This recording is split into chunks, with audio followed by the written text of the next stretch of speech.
Hi everyone and welcome back to my channel. Today I'm going to share with you some of my more recent solds of items that you have seen me pick up at the Goodwill outlet, which is also known as the Goodwill Bins. It can be a chaotic place to go. I was intimidated by it at first. If you have patience and you have time, it is a decent place to source, not only for yourself, but also if you are a reseller. At our bins in Minnesota, if you buy up to 10 pounds, it's $2.89 a pound. If you are over 25 pounds, it's $2.39 a pound. So let's go in the middle and say that most of these items I'm going to show you were about $2.50 a pound. Let's get going. If you have never gone to the Goodwill outlet, which is often called the bins, it's really different from a regular thrift store. The items are placed in these large rolling blue bins and it's sold by the pound. So they're typically overstock or things that didn't sell in the retail stores, or they could even be fresh donations that haven't even been sorted yet. So you find everything kind of mixed together. So understanding that it's bulk and it's a self-serve environment helps you mentally get ready and prepare. It's not curated, but that's really where the opportunity lives. Vintage baby blankets. This particular one was not soft at all. It was that scratchy acrylic fabric. And then this one was buttery yellow and butter soft. They can sell for really good money. Always keep your eye out. You're going to want to dress for comfort. You're going to be standing for long periods of time and bending over, so make sure you wear comfortable shoes and not just the slip-on kind, just really be in good shoes and wear clothes that you don't mind getting a little dusty and a little dirty. Dress in layers because some outlets are really, really warm. And gloves are optional, but it's really good for first timers. They're not required, but it really will give you a sense of confidence when you're digging through unfamiliar items. Selling Bibles is one of my favorite things, but selling unique Bibles is something that you should always look for. A Swedish Bible, and this sold as a Russian Bible. If you can find those in the thrift stores, those are a great, great sell. Never, never forget your hand sanitizer. Wash up right after you've been here. If you're handling donated goods and you have sanitizer nearby, it just makes you feel cleaner and more at ease. Some resellers even will change their clothes when they get home. Just create a simple routine so this kind of shopping feels clean and manageable to you and doesn't feel overwhelming. So when you go the first time in, it's just going to be loud and a little chaotic. Carts are moving, bins are rotating, people are digging. Instead of seeing it overwhelming, just think of it as like active and a different shopping style. The more you expect it to feel different, the less stressed you'll be. I never would have thought of this had I not sold my own cheerleading jacket. It's the third one I've sold. And it doesn't matter the school or anything, vintage cheerleading jacket. I would advise you to start slow and don't rush that new bin rotation. When they come out, employees usually ask shoppers to step back. And once they give the signal, some people move really quickly towards those bins. And if you're new, there's absolutely no need to jump in that crowd.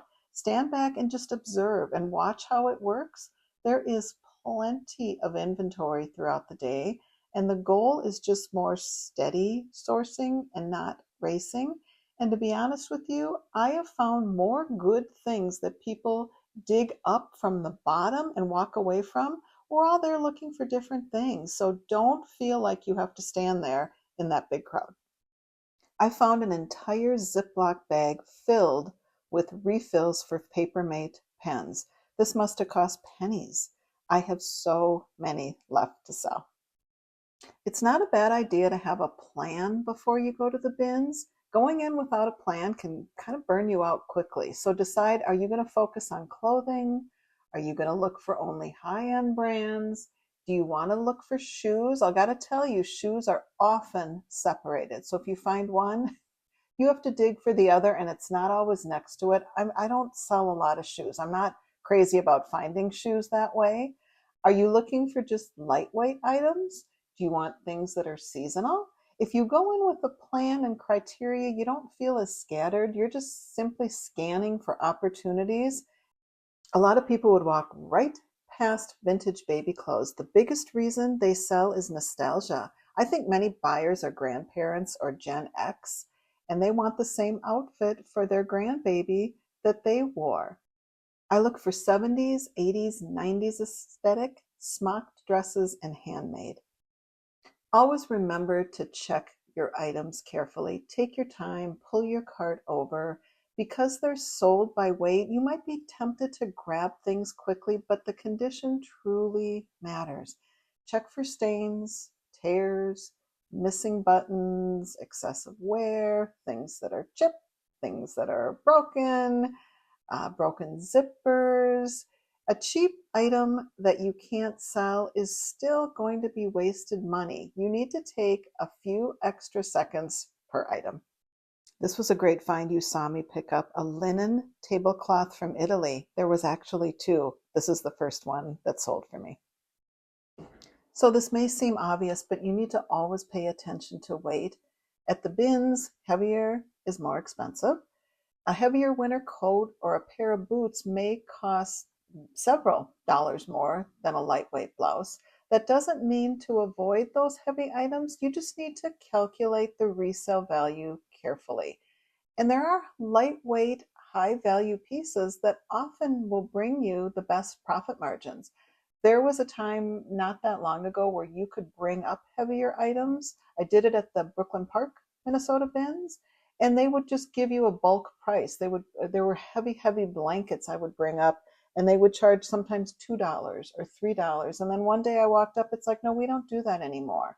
So those blankets that I would find that are Afghans and handmade, I don't pick those up anymore unless they're really special, because they did away with that pricing. So be careful and don't get too enamored with the idea that it's so inexpensive, especially if you're looking to resell it.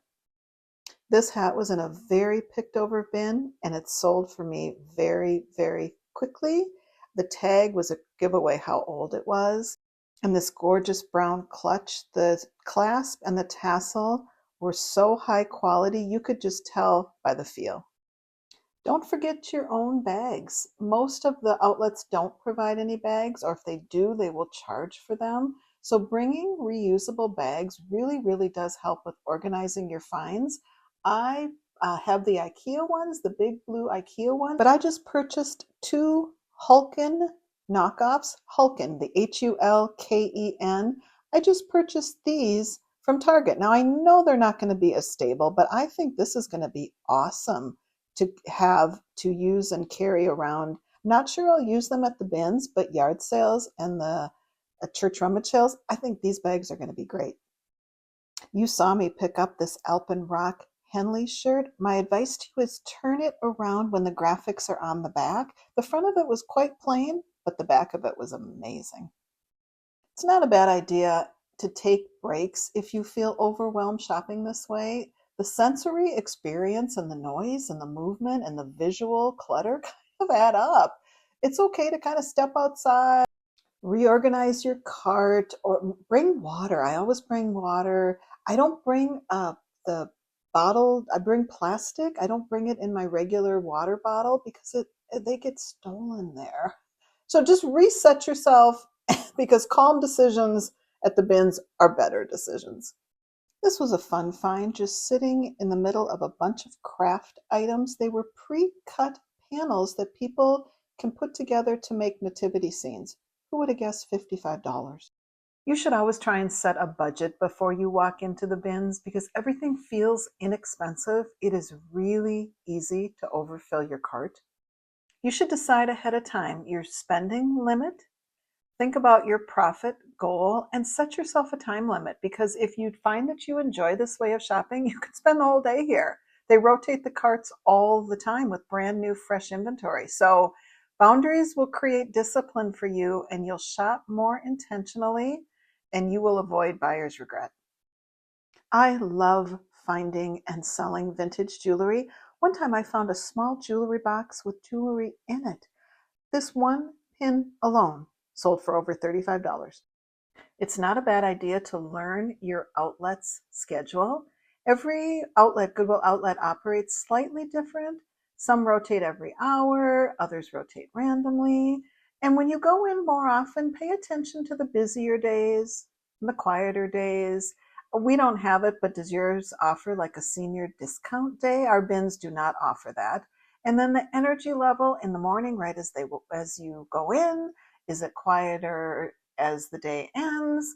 Try and figure out your outlet's schedule. And over time, you'll learn the rhythm, and that will make the experience calmer for you. I'm definitely not an expert on books, but you can see there's so many books there, but you can see just by the look and the feel of the book, this one I would never have ever guessed $39. Just did a video on vintage ephemera, which is paper. This is just a catalog that it sold quickly for $20.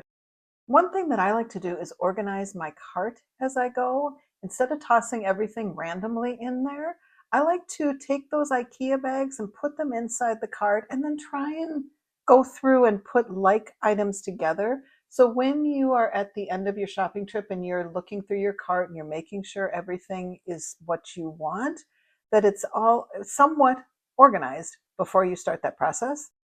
You can group by type: clothes, shoes, books, household items. You can keep a maybe pile separate from your definite buys, and that will make things much less overwhelming. So a well-organized cart just saves you kind of mental energy, and it makes it much easier to evaluate that haul before paying. This one I picked up just to kind of see what would happen. I didn't know, but I just knew that it was so inexpensive. These sold rather quickly. I picked out all of the ones that were purple. And lastly, remember, you don't have to find everything. And this is especially important for first timers. The bins are not a one day only opportunity unless you live really, really far away. There will always be more inventory. Always. You don't need to compete. You don't need to rush. You don't need to leave with a full cart.